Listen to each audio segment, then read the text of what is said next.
बिस्मिल्लाहिर्रहमानिर्रहीम। अस्सलाम वालेकुम नाज़रीन, हमारी डेली लाइफ के अंदर दो बहुत ही कॉमन प्रोसेसेस बहुत फ्रीक्वेंटली चल रहे होते हैं। वो दो कॉमन प्रोसेसेस हैं डिफ्यूजन और इफ्यूजन। आज की इस वीडियो में हम इन्हीं प्रोसेसेस के दरमियान डिफरेंस को समझने की कोशिश करेंगे।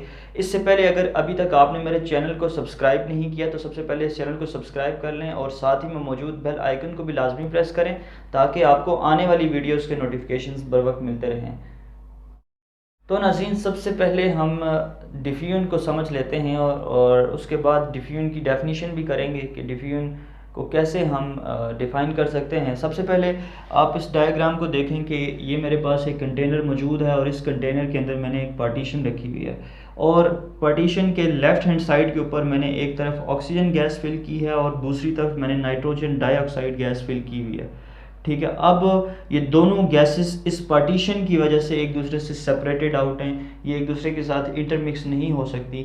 अब दो दो मतलब डिफरेंट गैसेस दो साइड्स पे मौजूद हैं पार्टीशन की, एक तरफ एक गैस और दूसरी तरफ दूसरी गैस। अब ये दोनों गैसेस सेपरेटेड हैं और ये अपने अपने partial pressures on the walls of the container, on the walls of the vessels exert कर रही हैं, अपना अपना इंडिविजुअल पार्शियल प्रेशर एक्सर्ट कर रही हैं। अब डिफ्यूजन का प्रोसेस जब मैंने परफॉर्म करना है या डिफ्यूजन जब होती है तो वो कैसे होती है, मैंने क्या करना है नेक्स्ट फेज़ में मैं क्या करता हूँ, इस पार्टीशन को मैं रिमूव कर देता हूँ। जब मैं पार्टीशन को रिमूव करता हूँ तो एकदम से ये वाले गैस मॉलिक्यूल्स इस तरफ ट्रांसफ़र होते हैं, ये वाले गैस मॉलिक्यूल्स इस तरफ ट्रांसफ़र होते हैं, यानी कि दोनों गैसेस एक दूसरे के अंदर इंटरमिक्स हो जाती हैं। ठीक है, इंटरमिक्स होती हैं, कोलाइड करती हैं, वेसल की वाल्स के साथ कोलाइड करती हैं, प्रेशर एक्सर्ट करती हैं। लेकिन after the removal of this separating wall, after the intermixing of gas molecules, इनका जो पार्शियल प्रेशर है, ठीक है, वो uniform, both of these two the partial pressure of both of these two gases is uniform, is constant। ठीक है, एक constant partial pressure all over the container ये दोनों गैसेस एक्सर्ट कर रही हैं। यही बेसिकली डिफ्यूजन का प्रोसेस है कि the spontaneous intermixing of gas of one gas molecules to another gas molecules at a specific temperature and a pressure is called diffusion. ठीक है, इसकी अगर हम डेली लाइफ के अंदर अगर हम एग्जांपल्स को देखें तो सबसे पहली एग्जांपल अगर देखें, बहुत ही कॉमन सी एग्जांपल है।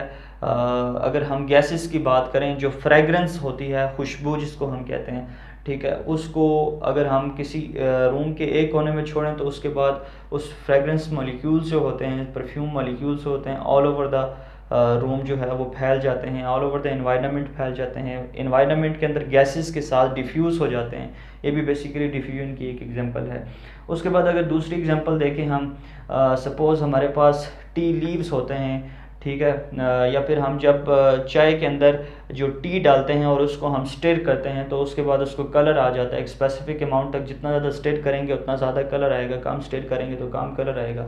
ये भी बेसिकली डिफ्यूजन की एग्जांपल है कि हम उस टी जो है उसको जो है उस कप के एक कोने की तरफ अगर हम रखें और उसके बाद वो पूरे कप के अंदर डिफ्यूज़ कर जाती है, पूरे कप का जो कलर है उसको चेंज कर देती है। फिर उसके बाद एक एग्जांपल और है, सपोज़ अगर हमारे पास वाटर किसी बीकर के अंदर मौजूद है, अगर हम इंक का एक ड्रॉप उस बीकर के अंदर डाल दें और उसके बाद थोड़ा सा उसको स्टिर करें तो वो उसके बाद उस होल बीकर का जो बीकर के अंदर जो वाटर है उसका कलर भी चेंज हो जाएगा। और ये भी बेसिकली एक डिफ्यूजन की एक एग्जांपल है। ये था बेसिकली डिफ्यूजन। और अब चलते हैं इफ्यूजन क्या होता है। इफ्यूजन क्या है जी, कि सपोज़ इसी तरह मेरे पास कोई कंटेनर है और इसके कंटेनर के अंदर भी इसी तरह एक पार्टीशन लगी हुई है, लेकिन इस पार्टीशन की स्पेसिफिक प्रॉपर्टी है कि इस पार्टीशन के अंदर एक होल मौजूद है। ठीक है, और इस होल से जब गैस मॉलिक्यूल्स रैंडमली मूव कर रहे होते हैं, ठीक है, और इस वॉल्स ऑफ कंटेनर के साथ स्ट्राइक कर रहे होते हैं तो कुछ मॉलिक्यूल्स इस होल के करीब भी आते हैं। ठीक है, जो इस होल के करीब आएंगे तो वो यकीनन बाउंस बैक नहीं होंगे, वो वापस पीछे नहीं जाएंगे बल्कि इस होल को क्रॉस करेंगे। ठीक है, और वन बाय वन इस होल को क्रॉस करेंगे। तो ये बेसिकली ऐसा वो प्रोसेस जिसमें कोई भी गैस मॉलिक्यूल्स या liquid molecules one by one, drop by drop escape करते हैं from the area of higher pressure to the lower area of lower pressure, इस प्रोसेस को कहते हैं इफ्यूजन। ठीक है। तो इसकी डेफिनेशन हम ऐसे कर सकते हैं, the effusion is the process in which gas molecules escape one by one from the area of higher pressure to the area of lower pressure. तो ये है इफ्यूजन। देखें इस तरफ गैस मॉलिक्यूल्स हैं, हायर प्रेशर है, ठीक है, और इस तरफ वैक्यूम है, लोअर प्रेशर है। तो यकीनन हम ये जानते हैं कि मॉलिक्यूल्स हमेशा हायर कंसंट्रेशन से लोअर कंसंट्रेशन की तरफ मूव करते हैं। अगर आपके पास वाटर जो है कहीं पे किसी स्टॉक मौजूद है वाटर का, तो उसको आप इस तरह पुश करें, उसको गिरा दें उस वाटर को, तो क्या होगा कि वो वाटर उस जहाँ पर वाटर स्टॉक है, वाटर का टैंक है, उस जगह पे तो उसकी कंसंट्रेशन ज़्यादा है, लेकिन उसके बाद वो लोअर कंसंट्रेशन एरिया की तरफ जाएगा, हर तरफ फैल जाएगा। तो ये एक प्रॉपर्टी होती है लिक्विड्स की, गैसेस की ये प्रॉपर्टी होती है कि वो हायर प्रेशर से लोअर प्रेशर की तरफ हमेशा मूव करने की कोशिश करते हैं। अगर हम इफ्यूजन की एग्जांपल्स की बात करें तो आपने कभी पंक्चरिंग ऑफ द टायर देखी होगी कि जब एक टायर पंक्चर होता है तो उसके बाद क्या होता है कि उसमें से जो एयर मॉलिक्यूल्स हैं वन बाय वन करके उसके अंदर से निकलते रहते हैं, ठीक है, और बहुत ही स्मॉल होल होता है, उससे वो एस्केप आउट होते हैं। तो ये बेसिकली इफ्यूजन की एक एग्जांपल है।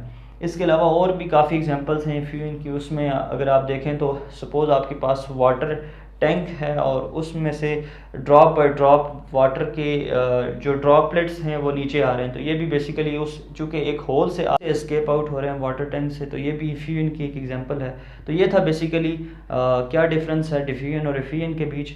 अगर आपके माइंड में भी डिफ्यूजन और इफ्यूजन की कुछ एग्जांपल्स मौजूद हैं तो आप मुझे मेरे साथ वो शेयर कर सकते हैं कमेंट सेक्शन के अंदर। वीडियो देखने के लिए आपका शुक्रिया, अपना ख्याल रखें, मिलते हैं अगली वीडियो में। अल्लाह हाफिज़, थैंक यू।